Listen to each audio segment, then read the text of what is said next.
Canal Ouvindo Áudio Novel. Se inscreva. Novel Gringar Fantasias Cinzas. Volume 21. Estava tão frio naquela manhã que o acordou. O ar na barraca estava frio e úmido. Seus pais não estavam lá. Ele presumiu que provavelmente tivessem acordado primeiro e já tivessem saído, e ele estava certo. Um deles então entrou na barraca. Ele soube que era sua mãe quando ela o abraçou forte por cima do cobertor. Escute, Manato. Seu pai e eu estávamos conversando e decidimos que precisamos ir à cidade. Quando sua mãe lhe disse aquilo, o que exatamente ele pensou a respeito? Manato não se lembrava muito bem, mas sentia que não havia entendido que ir para a cidade significava que eles iriam morar lá. Afinal, eles já tinham ido à cidade antes. Seus pais eram caçadores. Isso significava que caçavam animais selvagens com arcos e bestas, lanças e facas, pescavam ou armavam redes para serem recolhidas mais tarde. Coletavam frutos silvestres, frutas, cogumelos, vegetais selvagens, ervas aromáticas e ervas medicinais. E faziam tudo isso enquanto se deslocavam frequentemente de um lugar para outro. Mesmo em suas primeiras lembranças, Manato já tinha uma faca nas mãos. Ele sabia quais frutas silvestres podia comer e quais cogumelos e ervas eram definitivamente perigosos, assim como os insetos,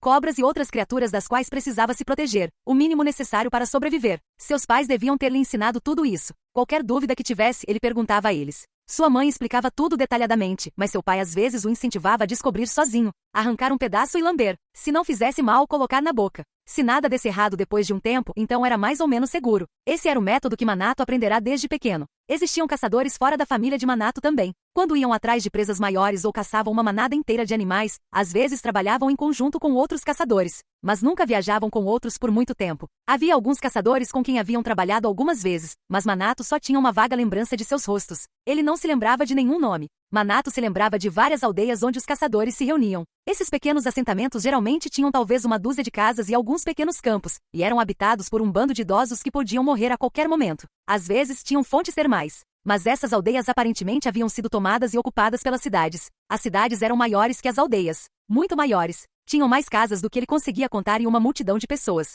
Gente demais. As cidades tinham mercados onde ele e sua família podiam comprar e vender coisas. Os caçadores vendiam suas peles e carne nos mercados e recebiam em troca coisas que não conseguiam produzir, como tecidos, roupas, facas, pregos e cola. Mas assim que terminavam seus negócios, nunca ficavam muito tempo. Os moradores das cidades olhavam com desdém para os caçadores e desconfiavam deles. Era melhor partir logo. Como seus pais eram caçadores, Manato também se tornou um caçador. Eles decidiram ir para a cidade. Nós vamos para a cidade de novo. Foi tudo que Manato conseguiu concluir sobre o assunto. Mas ele estava enganado. Completamente enganado. Primeiro, seus pais o levaram para a cidade chamada Nico. Ele já havia estado em Nico antes e visto, à distância, um edifício reluzente chamado Toshogun. Mas Nico não era o destino deles. Manato e sua família passaram por lá sem parar. Meio-dia depois, chegaram a uma cidade chamada Tsunomiya. Era a primeira vez que ele estava em Tsunomiya, e a cidade era maior do que qualquer outra que ele já tivesse visto. Havia prédios por toda parte, e até as ruas mais estreitas tinham alguém caminhando. Devia haver um número incrível de pessoas morando na cidade, mas não havia corpos estendidos à beira da estrada. Embora cadáveres infestados de moscas fossem geralmente inevitáveis em cidades,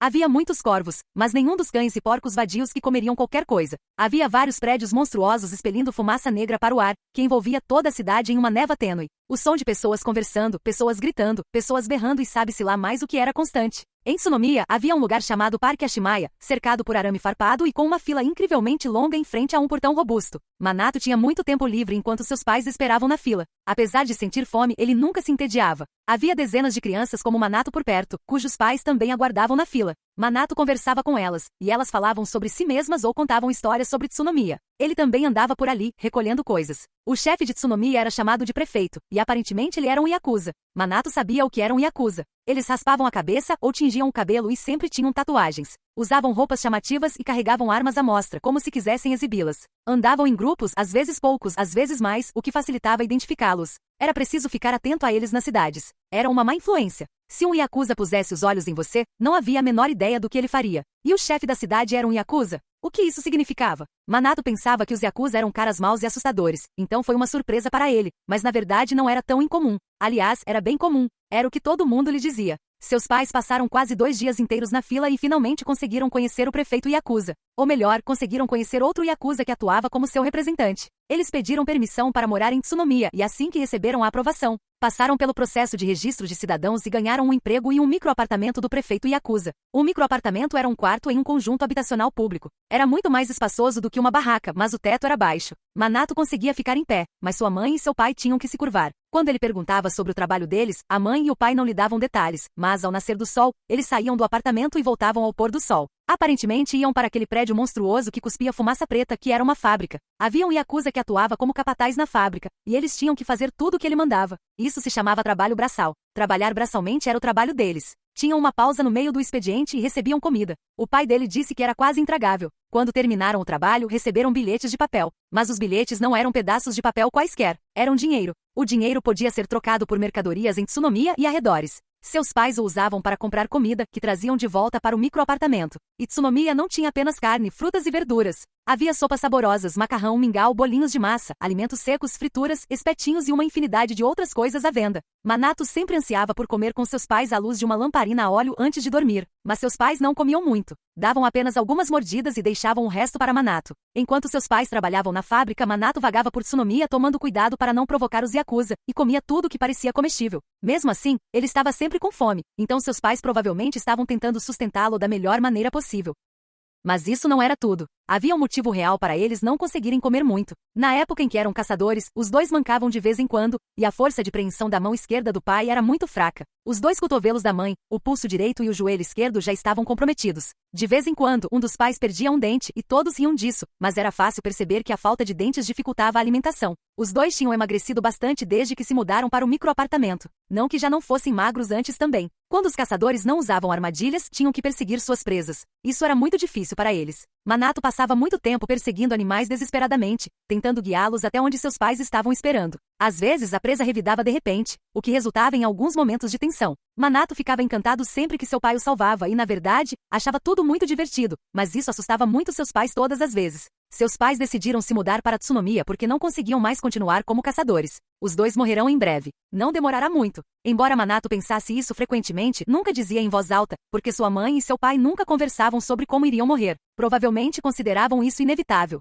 Todos os seres vivos, quem quer que fossem, tinham que morrer eventualmente. Era assim que as coisas eram. Mas talvez estivessem preocupados porque tinham Manato. Manato também morreria eventualmente, mas como ele viveria até lá? Era difícil caçar sozinho. Os caçadores sempre trabalhavam em duplas, pelo menos. Se possível, um grupo de 3 pessoas era melhor do que 2. Se conseguissem 4 ou até 5, tudo ficava ainda mais fácil. Mas na cidade, não seria possível para Manato morar sozinho? Isso deve ter sido o que seus pais estavam pensando quando decidiram se estabelecer em Tsunomiya.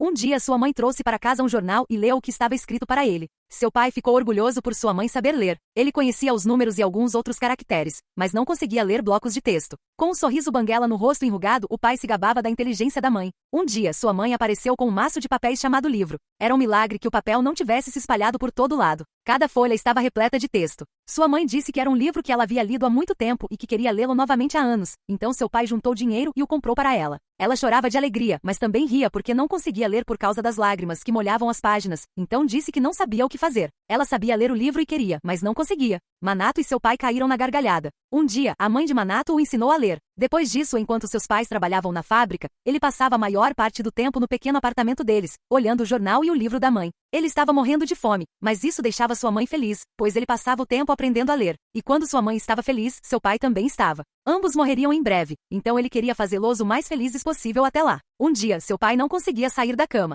Sua mãe também estava com dificuldades, mas conseguiu se arrastar até a fábrica. Ela comprou uma sopa quente no caminho para casa, mas seu pai apenas riu e disse que não tinha a menor chance de comê-la, e pediu para Manato comer por ele. Enquanto Manato tomava a sopa, seu pai perguntou se estava boa. Sim, estava boa, respondeu Manato, e seu pai riu. Ah, é? Estava boa? Perguntou Manato, feliz em ouvir isso. Do fundo do coração, Manato ficou feliz por ter sido tão boa. Sua mãe sorriu. Ela disse que também estava feliz, muito feliz. Todos sorriram juntos. Seu pai morreria em breve, então era melhor que ele sorrisse enquanto podia. Eles apagaram a lamparina de óleo e tentaram dormir com o pai de Manato no meio, enquanto Manato e sua mãe se agarravam ao homem debilitado de cada lado. Mas então o yakuza invadiu o microapartamento. Quem te disse que você podia faltar ao trabalho, hein, amigão? Tá de sacanagem com a gente? Acha que vai se safar dessa, é? Nem pensar, seu idiota. O yakuza tinha um instrumento que emitia um feixe de luz. Ele o direcionou para o outro lado do quarto e, em seguida, pisoteou meu pai por cima do cobertor. Que diabos? Você tem um pirralho? Se você tem um pirralho, deveria colocá-lo para trabalhar também, meu amigo. Se o pai dele não pode trabalhar, então ele deveria fazer o seu trabalho para te substituir. Você nem sabe disso?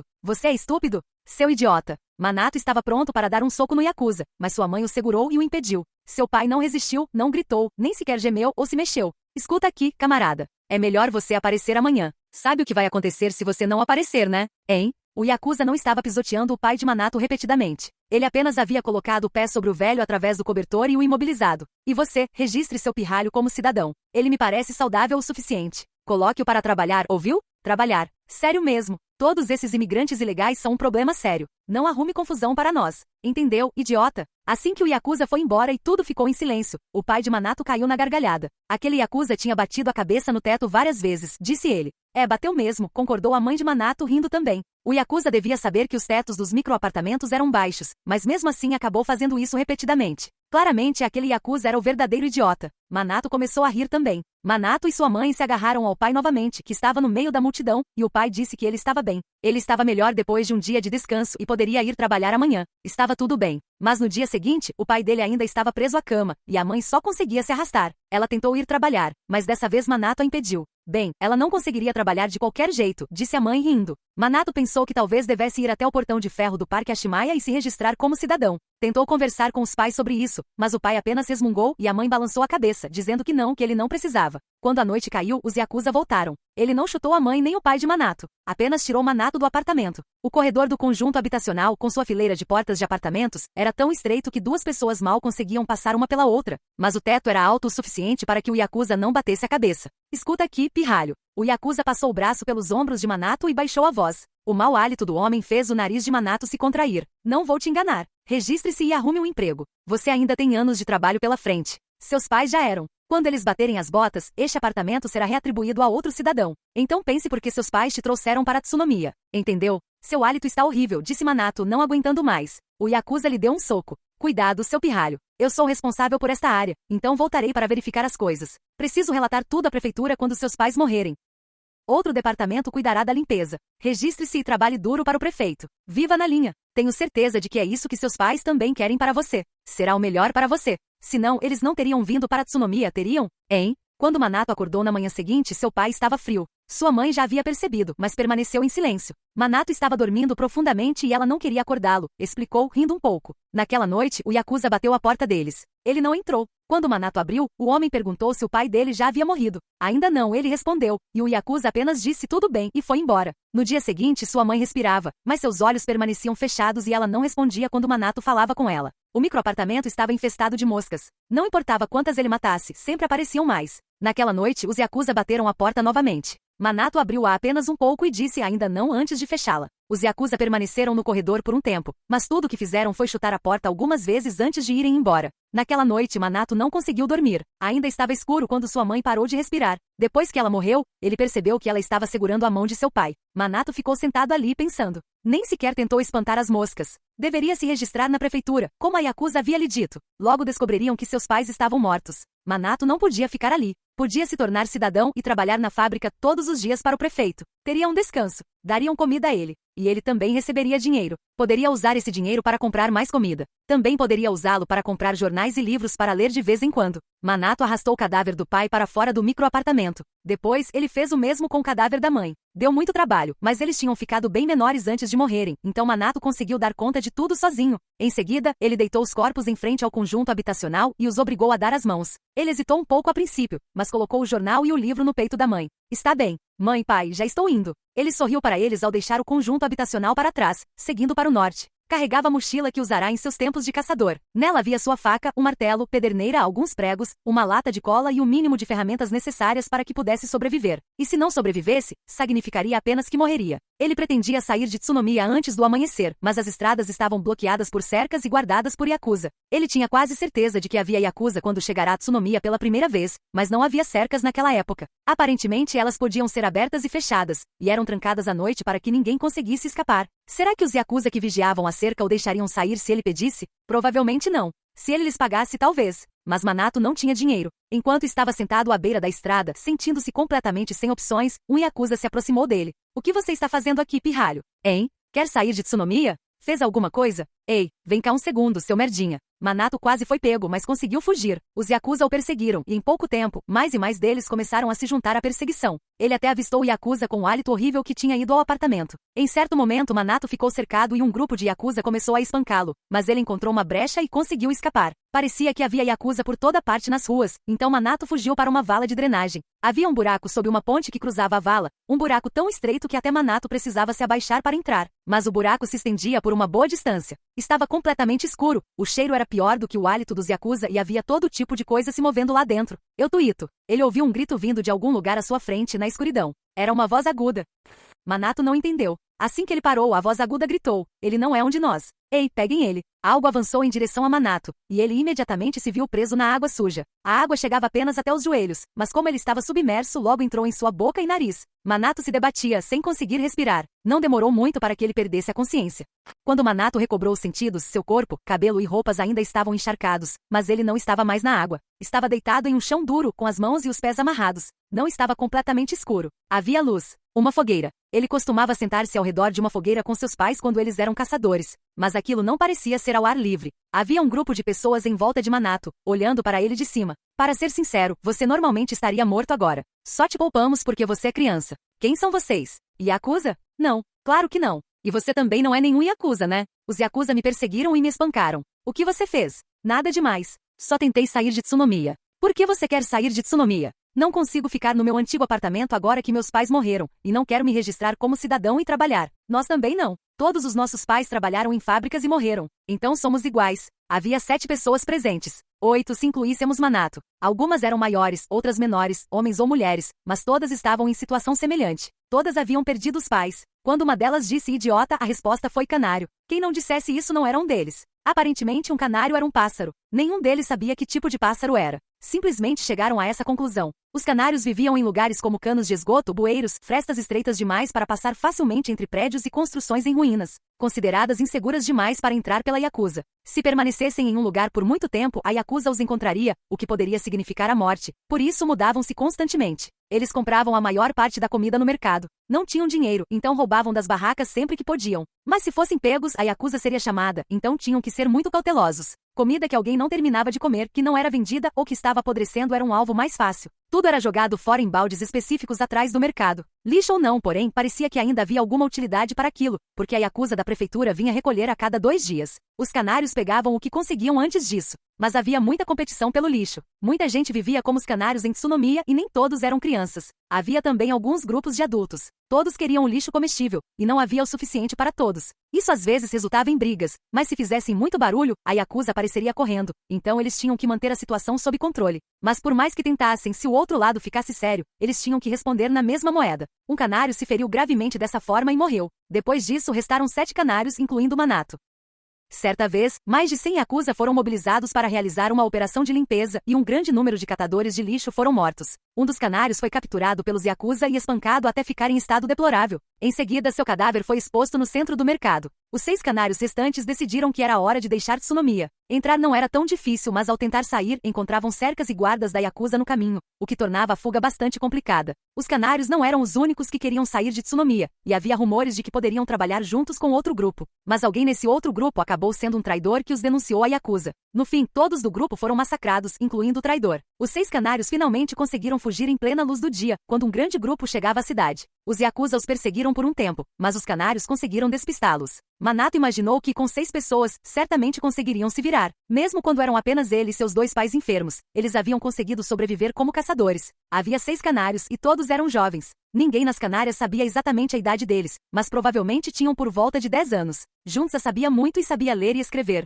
Segundo ele, se uma pessoa chegasse aos 30 anos, já tinha vivido uma vida longa. Então, no mínimo, todos eles ainda tinham mais 10 anos de vida pela frente. Embora talvez daqui a 10 anos, seus dentes começassem a cair como os de sua mãe e seu pai. Eles enrugariam, e seus braços e pernas gradualmente parariam de funcionar. Então, quando não conseguissem mais comer direito, logo morreriam. Uma garota chamada Mu, que tinha o cabelo parecendo um ninho de pássaro, estava muito consciente do fato de que lhe faltava um dente, que havia perdido quando um Yakuza lhe deu um soco. Os Yakuza vivem muito tempo. Ouvi dizer que o prefeito de Tsunomiya tem 35 anos. Ele está vivendo há 35 anos inteiros. Não é incrível? A Mu queria sair com outro Yakuza, mas desistiu depois que ele zombou dela por causa do dente que lhe faltava. Ela tirou pedras nele, e ele perdeu a cabeça e lhe deu uma surra. Manato achou estranho que o dente da frente de Amu não tivesse crescido de novo. Quando perguntou por que isso acontecia, Junza explicou que depois que um dente de leite caía e um permanente nascia, ele nunca mais crescia. Era verdade que os dentes de sua mãe e de seu pai nunca tinham crescido novamente. Mas embora Manato tivesse perdido vários dentes devido a ferimentos, eles sempre cresciam de novo rapidamente. Todos ficaram surpresos quando ele contou isso, mas Junza nem tanto.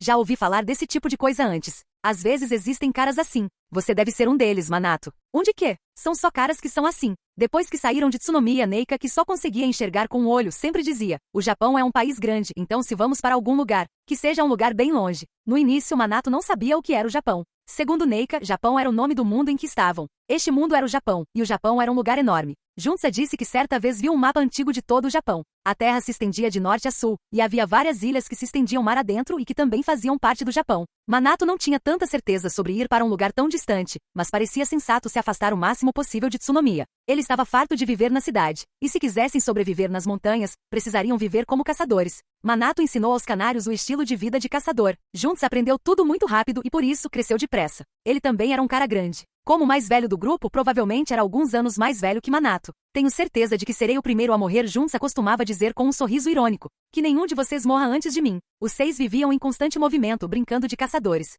Mas então, um dos canários teve febre, ficou incapaz de viajar ou reter alimentos, e definhou enquanto os outros assistiam. Eventualmente perceberam que o amigo não sobreviveria, e o canário doente parou de respirar no dia seguinte. Os outros 5 discutiram o que fazer com o corpo da canário morta. Logo começaria a apodrecer. Se o deixassem por aí, as feras e os insetos o devorariam, restando apenas os ossos. Manato concordou com isso, e Neika, que escondia o olho direito cego sob um pedaço de pano, também concordou, mas os outros 3 tinham uma opinião diferente. Amu, com o dente da frente faltando e o cabelo emaranhado, disse que sentiria pena da canária morta se eles não fizessem nada. Se simplesmente deixarmos tudo assim e formos embora, não sei porquê, mas eu me sentiria péssimo. Quer dizer, não queríamos todos fugir juntos? Um dos nossos amigos se foi e não pode mais vir conosco. Também não podemos carregar um cadáver por aí. Ele apodreceria e tudo mais. Mas deixar tudo para trás assim, parece errado. Junza sugeriu que eles se despedissem. Nosso amigo morto não pode ouvir nada do que dizemos, e como Amu já disse, não podemos levar um cadáver conosco. Não sei o que é certo fazer, mas não fazer nada não me pareceria certo. Os 5 canários sobreviventes estavam sentados ao redor do canário morto. Enquanto conversavam sobre o canário falecido, um bando de corvos se reuniu ao redor deles. Eles estão planejando te comer, disse Manato, tentando rir da situação, mas não conseguiu. Ele não gostava da ideia de ver o canário morto sendo devorado por corvos. Todos sentiam o mesmo e discutiram a possibilidade de cavar um buraco para enterrar o canário. Sim, era isso mesmo que tinham que fazer. Os 5 cavaram um buraco no chão, colocaram o canário morto no fundo e depois cobriram o amigo com terra. Parecia certo. Os 5 canários continuavam viajando, mantendo seu estilo de vida de caçadores. Nenhum deles havia sido caçador antes, com exceção de Manato, então havia muitas reclamações sobre o calor ou o frio, ou sobre o cansaço ou o sono. Até mesmo Junza, o mais velho, parecia ter dificuldades com isso às vezes. Na estação quente fazia tanto calor que eles não se sentiam confortáveis mesmo se andassem nus, e não era incomum que fizesse frio demais à noite para dormir. Durante a estação chuvosa, mesmo nos breves períodos de sol, nuvens escuras podiam rapidamente encobrir o sol e dar lugar a um aguaceiro. Se a chuva durasse muito tempo, os rios transbordavam, deixando tudo molhado e lamacento, o que dificultava a caminhada. Junza disse que havia cidades inteiras que haviam sido submersas pela forte chuva. Existiam lugares que haviam sido poluídos com veneno, mas normalmente era fácil identificá-los à primeira vista, pois o solo e as plantas geralmente tinham uma aparência estranha, e não havia pássaros ou insetos por perto. Porém, com chuvas intensas, isso se tornava muito mais difícil. Se eles se aventurassem por engano em uma dessas áreas, seriam afetados pelo veneno e contrairiam uma doença grave. Isso poderia até matá-los. A floresta também tinha feras com as quais eles precisavam se manter afastados a todo custo. Feras que, se por acaso se deparassem com uma, era quase certo que morreriam. Havia, de fato, um número considerável dessas criaturas. Os ursos gigantes, os javalis gigantes e os macacos gigantes eram uma ameaça particularmente grande. Não eram fáceis de abater, mesmo com uma dúzia de caçadores, e os macacos gigantes formavam colônias, então caçar um deles já os tornaria inimigos dos demais. Embora fosse apenas uma história que ele ouvirá de seus pais, dizia-se que os grandes macacos às vezes atacavam aldeias e devoravam pessoas. Além desses, os grandes gatos das montanhas também eram assustadores. Quando os caçadores viviam em grupos, às vezes um deles desaparecia de repente, e acreditava-se que isso era obra dos grandes gatos das montanhas. Eles se esgueiravam até o acampamento dos caçadores sem fazer barulho e levavam uma presa para comer. E assim que terminavam de devorar sua primeira presa, voltavam alguns dias depois para pegar outra, até que não restasse ninguém. Era assim que os grandes gatos das montanhas caçavam. Manato nascerá caçador, então imaginava que as coisas eram assim mesmo. Se encontrassem um oponente que não pudessem derrotar, não havia nada que pudessem fazer. Podiam se preparar o quanto quisessem, mas quando chegasse a hora de morrerem, morreriam. Não havia necessidade de ter medo o tempo todo. Contudo, as outras canárias não conseguiam evitar a preocupação. A noite era especialmente assustadora. Ou melhor, a floresta à noite era. Havia sempre a sensação de que feras perigosas poderiam estar à espreita, por isso era difícil dormir bem. Os canários buscavam ruínas. Quando ruínas estavam desabitadas, geralmente havia um motivo. Talvez estivessem começando a desmoronar e corressem o risco de desabar e soterrar pessoas vivas. Ou talvez os animais evitassem a área porque estar ali os fazia sentir-se mal, sem nenhuma razão que os canários pudessem entender. Ou talvez houvesse uma colônia de grandes macacos ali, ou alguns ursos gigantes tivessem transformado uma estação de trem próxima em sua toca. Era raro encontrar ruínas sem pessoas ou animais perigosos vivendo nelas, mas também não era algo totalmente inédito. Esses eram os tipos de lugares onde eles ficavam enquanto viviam a vida de caçadores. No entanto, ruínas eram alvos fáceis. Tanto pessoas quanto feras frequentemente entravam nas ruínas que encontravam para explorar. Podiam estar procurando por coisas úteis ou para morar ali, caso o lugar fosse habitável. Edifícios intactos exigiam cautela extra. Se os canários encontrassem apenas caçadores, tudo bem, mas também havia esse acusa vagando por ali, e esses caras atacavam pessoas, não feras. Havia um grande conjunto de ruínas ao sul de uma grande cidade chamada Mebashi, e as canárias encontraram ali um esse acusa moribundo. O esse acusa havia sido abandonado por sua gangue e jazia no chão do porão de um grande prédio. Estava emaciado, com as pernas atrofiadas. Incapaz de fazer qualquer coisa além de bebericar de uma poça de água suja, morreria em menos de 10 dias. Por sorte, o grupo tinha bastante carne de veado naquele momento, então Manato deu alguns pedaços ao homem, que ficou extremamente grato. Fui uma pessoa terrível a vida inteira, mas aqui no meu leito de morte, vocês estão me dando carne de veado. Agora que me aconteceu uma última coisa boa, posso morrer quando quiser sem arrependimentos. Obrigado. O esse acusa disse que pertencia a uma organização chamada Gonodukai, que controlava uma grande cidade chamada Nagano. Mas ele havia feito algo que o desonrou, e depois disso não pôde mais permanecer em Nagano. Ele então começou a viajar com outros esse acusa, saqueando vilarejos e comerciantes, sequestrando moradores de pequenas cidades, matando e comendo pessoas. Muito bem. Não sei se isso é suficiente para contar como uma recompensa, mas deixe-me lhe contar uma coisa. Existe um lugar chamado Kariza entre Mebashi e Nagano. Kariza é bem famoso, então talvez você já tenha ouvido falar, mas isso deve ser novidade para você. No interior de Kariza, existem algumas casas grandes que ainda estão intactas. Eu sempre quis morar lá um dia. Encontrar uma boa mulher, ter uma casa só para mim e morrer lá.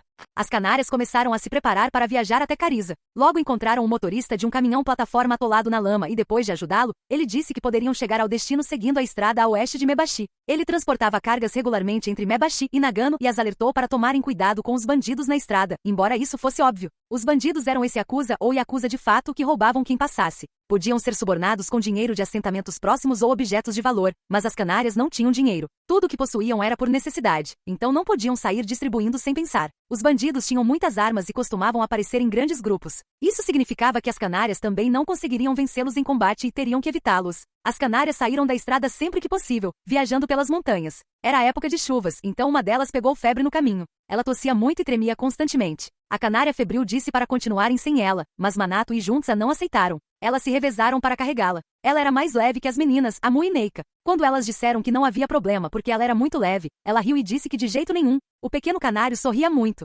possivelmente até mais do que Manato. Ele era baixinho, com dedos longos e ágeis, ombros esguios e peito magro. Enquanto Manato o carregava, o pequeno canário tagarelava sobre suas vidas em Tsunomiya e desde que haviam partido. Falava sempre sobre como tudo tinha sido um grande problema, ou como tudo tinha sido terrível. Mas o pequeno canário sempre terminava suas histórias dizendo o quão divertido tudo tinha sido e rindo. Manato concordava que sim, tinha sido divertido, e então o pequeno canário ria ainda mais até começar a tossir, e quando a tosse não parava, ele reclamava de como Manato o fizera rir, e então ria ainda mais. O que, é claro, significava mais tosse. O pequeno canário não chegou a Kariza. Com a chuva constante, era difícil encontrar um lugar para enterrá-lo. Cavaram a terra macia na base de uma árvore e o depositaram ali. Depois, todos o cobriram com lama. Os canários ficaram reduzidos a Manato, Juntza, Amu e Neika. Kariza acabou sendo uma cidade cheia de yakuza que não se davam bem uns com os outros. Todos pertenciam a grupos diferentes com nomes como Algo Kai ou Algo Gumi e brigavam por território. Havia um grande mercado na cidade com muita coisa para comprar, e não eram apenas caminhões que circulavam, mas também carroças puxadas por bois ou cavalos.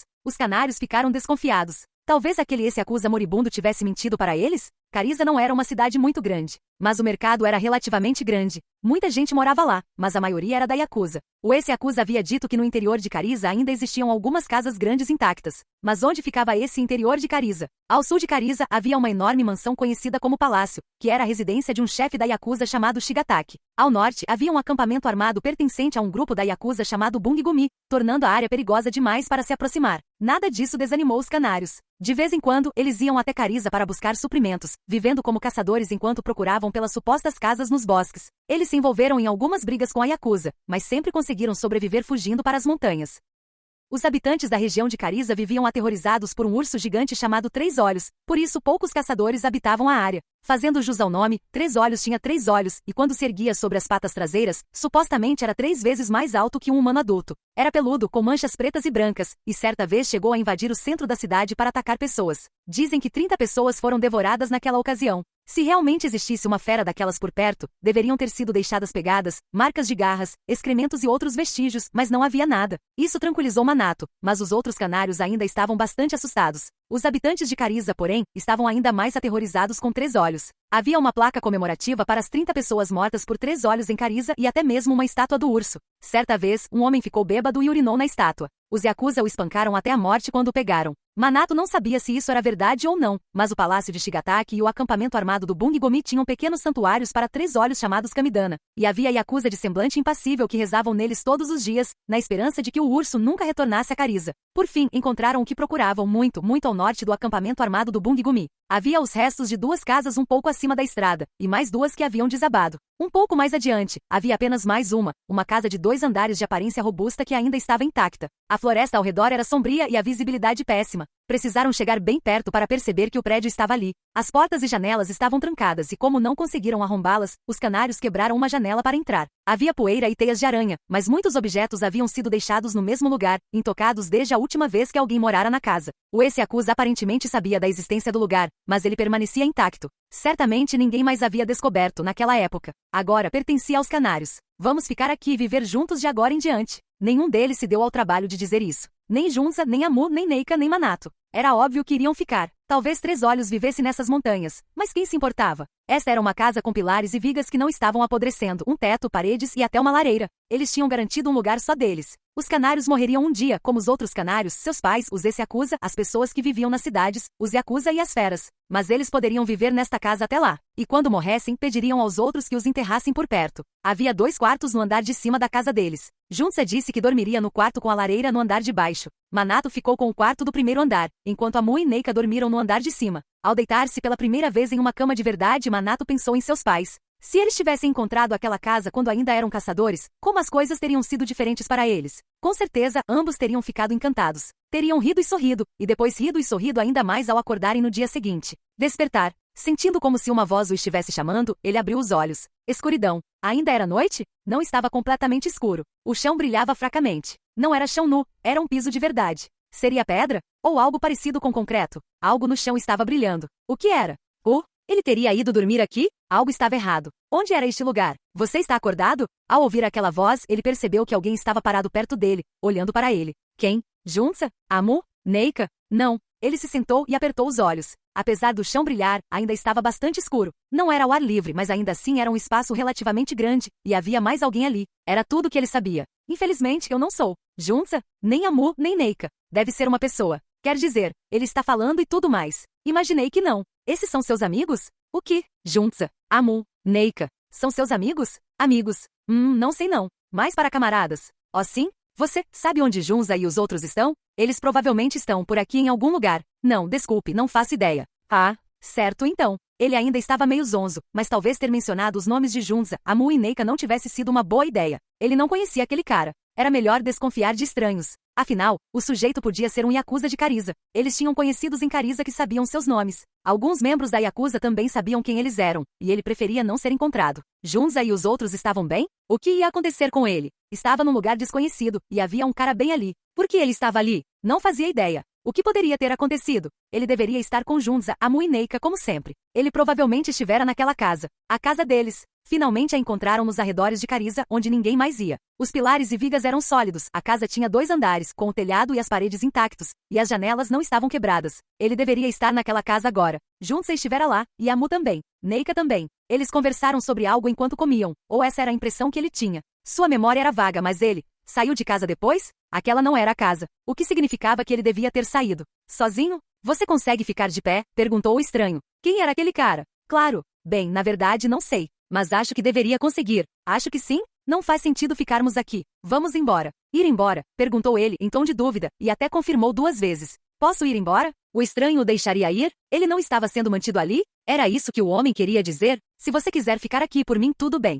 Eu irei embora em breve. O que você vai fazer? O que vou fazer? Aguente firme. Ele tentou se levantar. O estranho já estava se movendo, indo embora caminhando. Que passos silenciosos. Será que o homem era leve? Ou apenas muito cauteloso? Ele perseguiu o estranho, que estava parado ao lado de uma parede, aparentemente esperando que ele o alcançasse. Podemos sair por aqui. O que você quer dizer? Só precisamos sair. O estranho atravessou a parede. Desapareceu através dela. Sumiu completamente. O que? Manato empurrou apressadamente a parede pela qual o estranho havia passado e não sentiu nada. Sua mão deslizou para o outro lado, embora sua única intenção fosse tocá-la. O que é isso? Seria mesmo uma parede? Mesmo no escuro, ele conseguia perceber que havia algo à sua frente. Uma parede. Mas ao observá-la mais atentamente, essa parte era diferente do resto. Era como se não houvesse nada ali. Como se aquela parte da parede fosse, na verdade, um buraco quadrado, com a escuridão profunda da noite se estendendo do outro lado. Era assim que lhe parecia. Ele decidiu prosseguir e descobriu que era perfeitamente capaz. Uau! Agora havia uma escada à sua frente. Formava uma espiral e tinha um corrimão. Mas não havia corrimão onde ele estava. Estranho.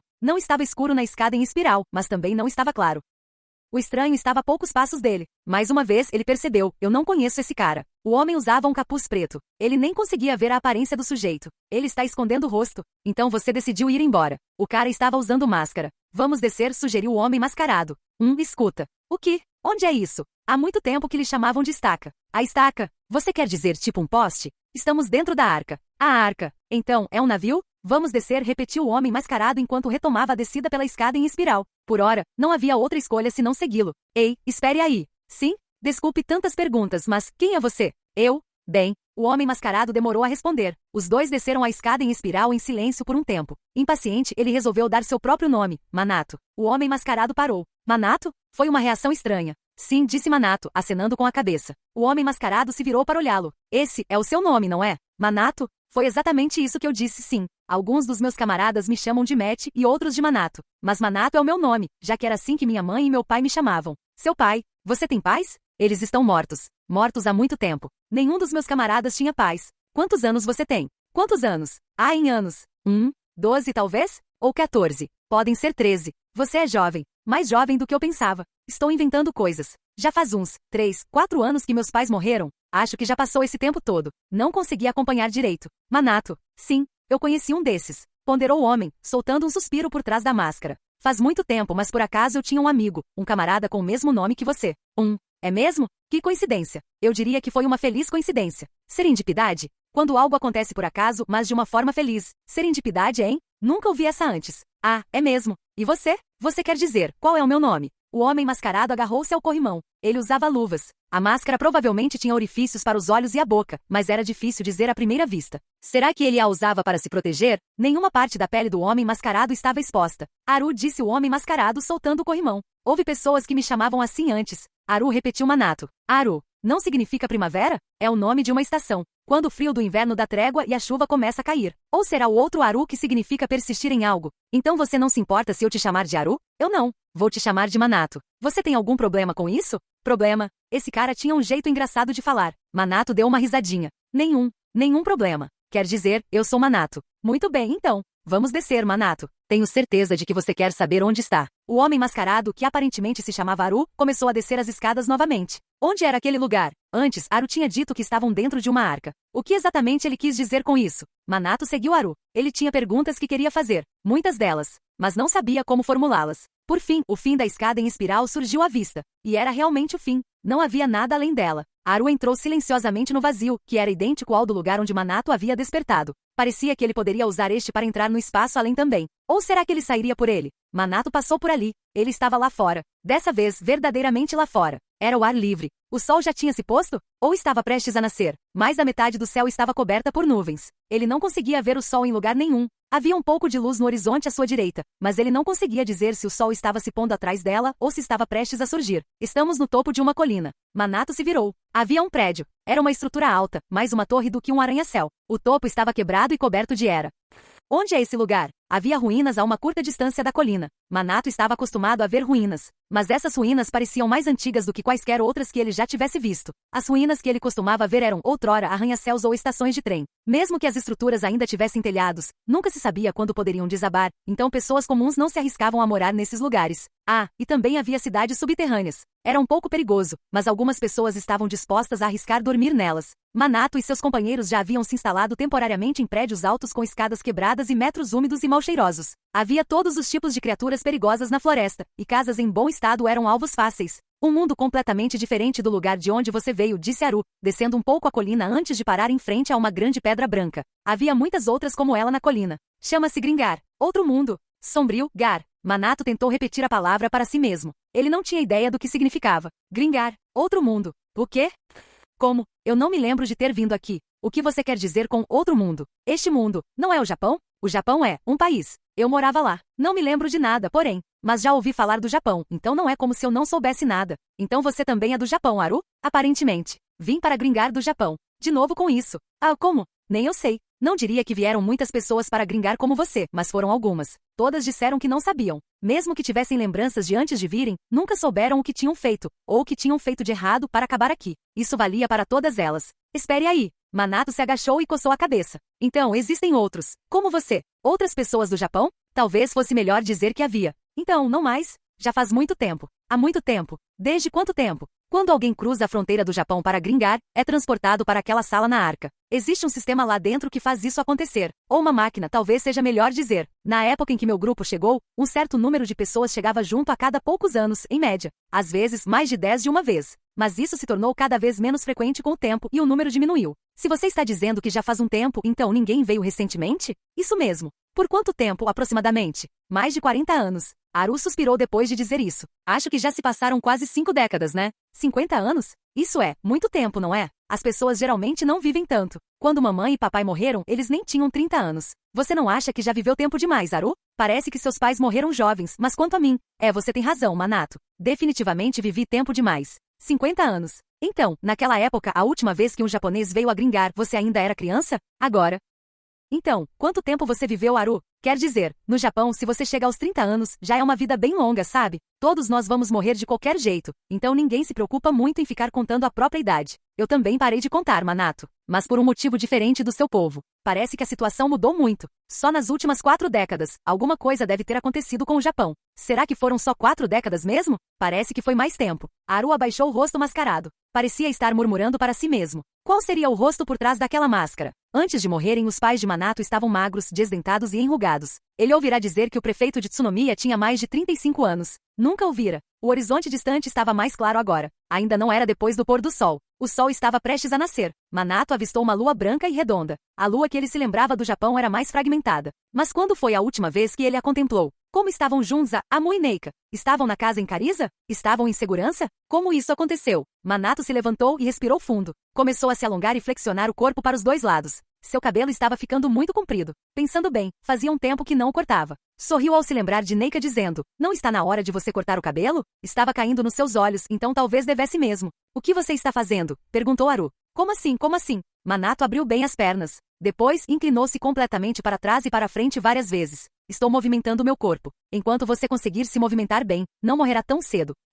É assim que funciona? Apesar da sua idade, você ainda é bem ágil, Haru. Não é por isso que você conseguiu viver tanto tempo? Não sei quanto a isso. Ei, tem alguma coisa para comer? Vejo que tem uma floresta ali. Ah, e montanhas também. Elas são tão altas. Manato apontou para a crista da montanha que era como uma alta muralha. Essas são as montanhas Tenryū, disse Haru a ele. Dragões vivem lá. Nem mesmo os servos dos deuses podem entrar nessas montanhas. O que são dragões? Animais selvagens? Dá para comê-los? Não seria fácil. Você acabaria sendo devorado. Isso é verdade? Mas existem animais na floresta, não é? Sim. Bem, se eles não forem tão perigosos, então a gente só precisa matá-los e cozinhá-los ou assá-los. Aí teremos comida. Ah, e também vai ter cogumelos, frutas silvestres e outras coisas que podemos coletar. Quer dizer, eu acho que floresta é floresta e montanha é montanha, mas talvez seja diferente aqui do que no Japão. Se você estiver com fome, posso lhe dar comida suficiente para um tempo. Sério? Que bom. Ok, acho que as coisas vão se resolver então. Você não está nem um pouco deprimido? Deprimido? Manato sorriu. Por que eu estaria? Estou vivo, não estou? Manato flexionou os joelhos e girou o pescoço. Deu um pequeno salto e, em seguida, um salto muito maior. Estava bem. Seu corpo não doía em lugar nenhum e não havia nada de errado com ele. Estou preocupado com meus camaradas, mas provavelmente estão vivos. E enquanto eu também viver, talvez nos encontremos novamente. Talvez não. Mas se eu realmente quiser vê-los, terei que ir até eles. Você acha que eu consigo? Ou isso é impossível? Haru balançou a cabeça. Desculpe, não sei. Mas até onde eu sei, ninguém jamais retornou ao Japão. Ah, entendi, disse Minato. Então respirou fundo e soltou o ar bem, talvez isto.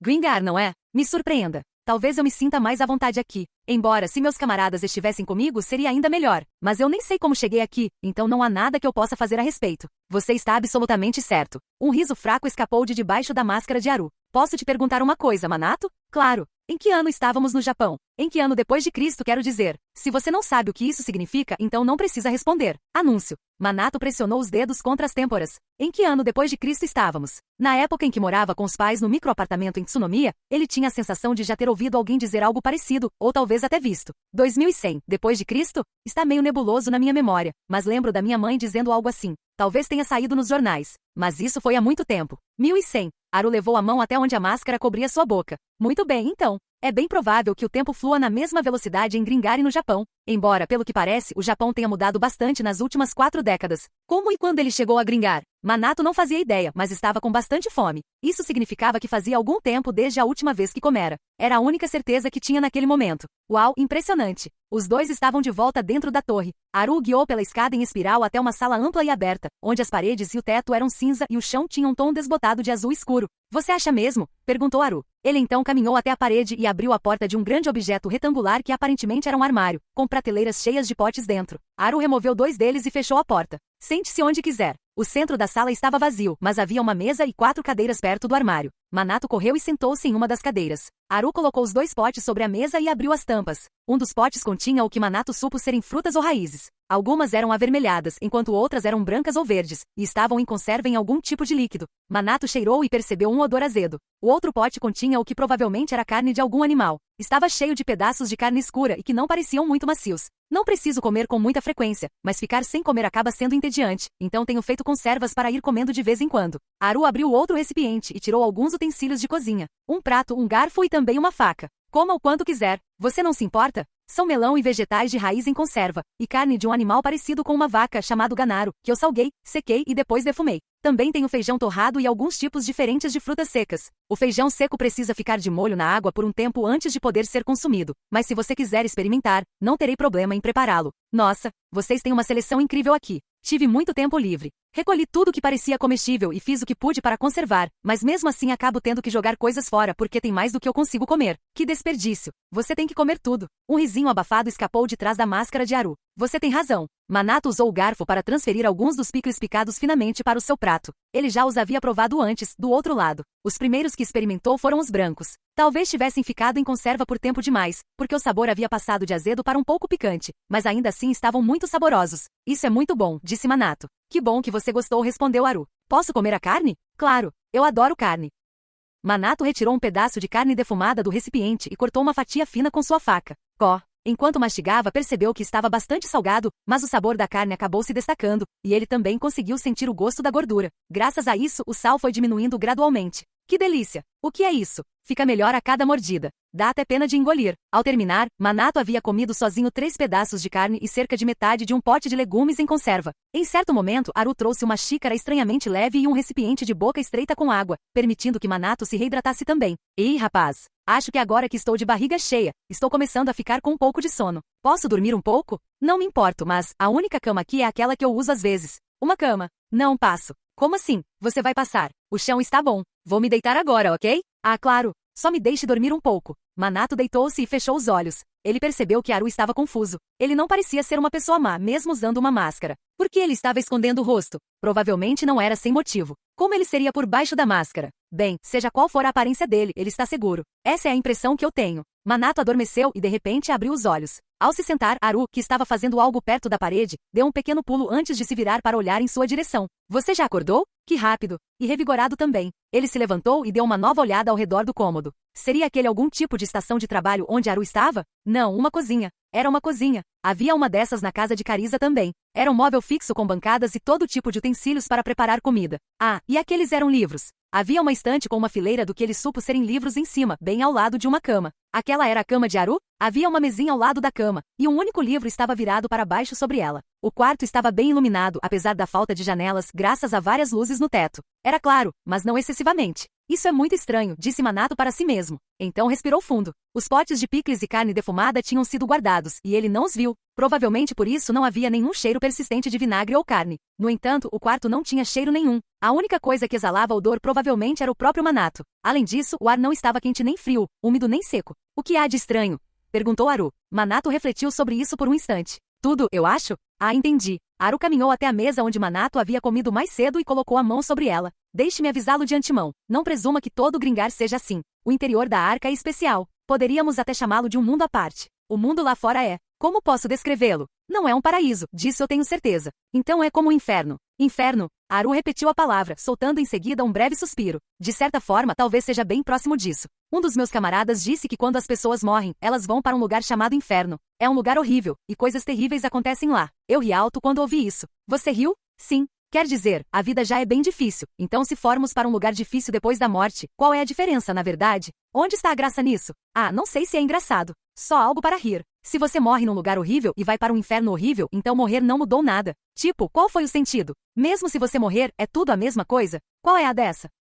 O que será que está acontecendo? Certo? Então, quando eu disse isso juntos ele é o camarada que me falou sobre o inferno, aliás, disse que essa era uma teoria, uma maneira de ver as coisas, ou algo assim. Então eu ri de novo. Você riu de novo? Quer dizer, ninguém sabe o que acontece quando você morre. Como eles iriam verificar? Se eu pudesse falar com meus pais que já morreram, eu poderia perguntar a eles. Mas isso é impossível, né? Sim, provavelmente é. E eu pensei comigo mesmo. Existem mesmo pessoas que passam o tempo pensando em coisas que nunca vão saber, né? É tão louco. É tão estranho. Ah, o que? Quero sair. Posso sair mesmo assim? Ou é melhor eu ficar aqui? Bem, eu não me importo. Você vem comigo, Haru? Se você quiser que eu faça isso. Sim, eu quero. Por que não quereria? Você não desconfia de mim? Ah, com certeza. Claro que sim. Sim. Só um pouquinho, porém. Quer dizer, eu não sei nada sobre você, Haru. Mas eu poderia dizer o mesmo sobre você. Ah, é verdade, né? Mas de alguma forma tenho a sensação de que tudo vai ficar bem. Afinal, eu sou o Manato. O que você quer dizer? Seu amigo. Manato deu um leve sorriso sem querer. Você disse isso antes, lembra? Seu amigo? Camarada? O nome dele era Manato, não é? Ah, sim, ele era. Agora, digamos, só para argumentar, que você estivesse tramando alguma coisa, Haru. Gostaria de deixar claro que não estou tramando nada. Hipótese. Mesmo que você fosse fazer algo ruim, não seria difícil fazer isso com o Manato? Tipo, você pensaria, mas esse cara é um Manato. Haru cruzou os braços, mas logo os descruzou. Não quero te fazer mal. E isso seria verdade mesmo se você não fosse o Manato. Mas encontrar por acaso alguém com o mesmo nome do meu amigo, me deixa um pouco feliz, eu acho. Espero que isso transpareça. Faz um tempo que não converso com ninguém. Não se preocupe. Manato bateu no peito com uma das mãos. Passa muito bem. Você é um cara legal, Haru. Dá para perceber isso. O rosto mascarado de Haru se inclinou ligeiramente para baixo. Não seria bom se isso fosse verdade? Quando saíram do quarto, a escada em espiral havia mudado. Na verdade, estava completamente diferente. As paredes, o chão, o teto e as luzes agora eram semelhantes aos do quarto de Haru. E nem era mais uma escada. Era um corredor. Estendia-se em linha reta, com portas aqui e ali em ambos os lados. O final do corredor parecia ter uma porta também. Pensando bem, quando entraram no quarto de Haru, eles não abriram nenhuma porta. Simplesmente passaram por um trecho onde a escada em espiral não tinha corrimão. Então, deram de cara com uma porta no quarto. Então, já que saímos abrindo a porta, saímos em outro lugar? É difícil de explicar, disse Haru enquanto caminhava pelo corredor. Este é o mesmo espaço da escada em espiral. É tanto a escada em espiral quanto o corredor. Ou talvez não seja nenhum dos dois. Não entendi, disse Manato enquanto seguia Haru. Sim, é justo. Eu mesmo não entendo completamente. Bem, deixa pra lá. Você não se importa de não saber? Tem muita coisa que eu não sei. Tipo, o que eu estou fazendo em Gringar, afinal? Bem, você tem toda a razão. De alguma forma, Haru abriu uma porta do lado esquerdo. Manato não conseguiu descobrir exatamente como ele tinha feito isso, mas tinha certeza de que Haru havia tocado em alguma parte da porta. Havia um quarto do outro lado. O quarto de Haru era grande, mas não se comparava a este. No entanto, não era tão bem iluminado quanto o de Haru. Os lustres redondos no teto tinham um tom esverdeado e não eram potentes o suficiente para iluminar todo o espaço. Depois que Manato seguiu Haru para dentro do quarto, a porta deslizou e fechou sozinha. Fez um pequeno ruído ao fechar, mas, tirando isso, o quarto estava estranhamente silencioso. O que é isso? Manato não pôde deixar de ficar surpreso. Não pelo tamanho do cômodo, mas pela incrível quantidade de coisas nele. Havia coisas redondas e coisas quadradas. Havia máquinas de todos os tipos. Havia balcões com muitas coisinhas dispostas sobre eles. Havia prateleiras, e elas estavam repletas de potes e garrafas. Livros também. Havia objetos com formato humano. Havia uma variedade de recipientes. E havia espaços vazios aqui e ali pelos quais Haru caminhava. Manato a seguiu apressadamente. O que é isso? Ei, Haru. Que lugar é esse? Isto é tudo mais ou menos sucata. Sucata? Em algum momento todas essas coisas foram relíquias, mas elas perderam seu poder porque seu elixir foi extraído. Relix. Elixir? Isto é um armazém. Coisas que já não eram úteis foram trazidas para cá para serem armazenadas, embora algumas ainda sejam utilizáveis. Aru parou em um canto do armazém. Havia um lençol azul estendido no chão. Um lençol bem grande. Sobre ele havia facas, lâminas mais longas, lanças, arcos e bestas. Eram muitas. Não apenas 10 ou 20. Devia haver mais de 100. Aru puxou a capa para trás, aparentemente para mostrar a Manato a faca que estava pendurada em seu quadril. Estou armado. Seria imprudente da sua parte ir de mãos vazias. Você vê alguma coisa aqui que possa usar? Se não souber, eu escolho algo para você. Quer dizer que posso usar qualquer uma delas que eu quiser? Não me importo. Vou buscar umas roupas que lhe sirvam. Escolha uma. Certo, então vou escolher. Uau, isso é incrível. Tem tantas opções. E eu posso escolher qualquer arma que eu quiser, né? Não sei o que fazer. Manato se agachou e pegou a faca que primeiro lhe chamara a atenção. Tirou-a da bainha e descobriu que tinha uma lâmina de 2 gumes. Ah, pensando bem, não estou com minha faca. Mas eu a carregava comigo na maior parte do tempo, mesmo quando estava em casa. Que estranho. Eu costumava usar aquela. Bom, tanto faz. Esta também é legal. É bem afiada e tal. E como tem 2 gumes, provavelmente vai servir para esfaquear. Ah, mas está comprida também é bacana. É uma katana? Talvez? Como as que os Yakuza carregavam. Talvez não. Acho que vou levar esta também. Manato embainhou a faca de 2 gumes e a colocou sobre o lençol azul, depois pegou a katana pelo cabo. Levantou-se com ela e imediatamente percebeu que não era tão pesada quanto imaginara. Uau! Não acredito! É tão leve. Vamos tentar desenhá-lo. Ao desembainhá-la, descobriu que não era uma lâmina de um só gume como esperava. Era outra de 2 gumes. Mas após refletir um pouco, lembrou-se de que a guarda das katanas dos Yakuza era redonda. A desta, por sua vez, tinha o formato de uma cruz. Ele colocou a bainha no chão e depois tentou posar com a katana. Consigo manuseá-lo com uma mão sem problemas, mas segurá-lo com as 2 mãos também funcionaria. Segurar o cabo longo com as 2 mãos dava a sensação de que era ainda mais leve. Acho que conseguiria abater um urso com isso. Talvez não um urso muito grande, porém. Ele deu 5 ou 6 golpes de teste para sentir o equilíbrio e outras coisas, jogou a raquete da mão direita para a esquerda, jogou-a de volta. Fez outro golpe de teste de um ângulo diferente e, em seguida, tentou golpear com os 2 lados da raquete enquanto se movimentava. Nossa, sério? Isso é bom demais. Uau! Mas tem um monte de outros que também parecem incríveis. E os arcos? Acho que só vou saber se experimentar primeiro. Eles vêm com aljavas e flechas também. Bom, seria bom ter um arco. Eles estão todos, bem conservados? Em bom estado. O que eu faço? É tão difícil escolher. Enquanto testava katanas e arcos um após o outro e ponderava suas opções, Aru retornou com os braços cheios de roupas. Você tem praticamente o mesmo tamanho que eu, então deve servir em você. Não sei se você vai gostar da cor, porém. A cor? Manato colocou a katana que estava testando sobre o lençol e aceitou uma peça de roupa de Aru. Era pesada. Mais pesada que a katana. Não era feita de tecido, mas de algum tipo de couro curtido e tingido. Ah, é laranja. Manato desdobrou a peça de roupa. Era um macacão com a parte de cima e a de baixo unidas. Algumas partes eram laranjas, outras pretas. Aru colocou o resto das roupas que carregava no chão. Botas e luvas. Pareciam tão resistentes quanto o macacão. Será que não está um pouco chamativo demais? Perguntou Aru. Todas as roupas que Aru vestia eram pretas, ou quase pretas. Isso tornaria difícil de ser visto à noite e o camuflaria bem na floresta, o que Manato achou ótimo. Manato nunca havia usado roupas ou ferramentas com cores vibrantes. Era impossível não se destacar daquela forma. Bem, posso experimentar? Foi para isso que eu o trouxe aqui. Aru virou as costas para Manato. Por que ele tinha feito aquilo? Manato não sabia, mas rapidamente tirou a roupa e vestiu o macacão. Uau, parece tão leve agora que estou usando. Incrível. É fácil de me movimentar também. Ah, tem algo rígido nos joelhos e cotovelos. E os sapatos encaixam perfeitamente. Uau, são leves, mesmo com as solas tão grossas. E essas luvas também são ótimas. Consigo até mexer os dedos direito com elas. Nossa, posso tentar usar a katana assim? Katana. Isso não é uma katana. É uma espada longa. Costumava ser uma relíquia chamada punidora, mas agora que o elixir foi removido, é apenas uma espada. Uma espada longa. Então é assim que se chamam. Entendi. É uma boa espada. O equilíbrio dela é perfeito, não é? Fácil de usar também. Vou levar essa. Ah, e a faca de 2 gumes também. A adaga, hein? É uma fatal cis. Assim como a do justiceiro perdeu o efeito. Posso pegar emprestado um arco e uma aljava também? Use o que quiser. Eu não preciso de nada disso. Que legal. Meus pais eram caçadores, sabia? Eu costumava caçar com eles. Com isso eu devo conseguir abater algumas presas com bastante facilidade. Caçadores. Então era isso que seus pais eram, né? Vocês também têm caçadores aqui em Gringar? Sim, fizemos. Manato percebeu o uso deliberado do pretérito perfeito por Aru. Isso significava que havia caçadores há muito tempo, mas que não havia nenhum agora. Uma das minhas amigas mais próximas era caçadora. Ela era mais forte do que qualquer pessoa e bondosa. Ela era como o sol. Nossa, ela também é. Morto. Manato estava prestes a perguntar a Aru, mas desistiu da ideia. Era natural que as pessoas morressem, e qualquer um que estivesse vivo acabaria morrendo. Fossem crianças ou adultos, quando morriam, morriam. Os adultos sempre ficavam mais fracos com o tempo até falecerem. Era assim que Minato via as coisas, porque era assim que as coisas funcionavam no Japão. Mas Haru parecia estar vivo há muito tempo. E pelo jeito que ele falava antes, as pessoas no Japão talvez tivessem uma expectativa de vida menor em comparação com as de Gringar. A morte talvez não fosse tão comum para Haru quanto fora para Minato.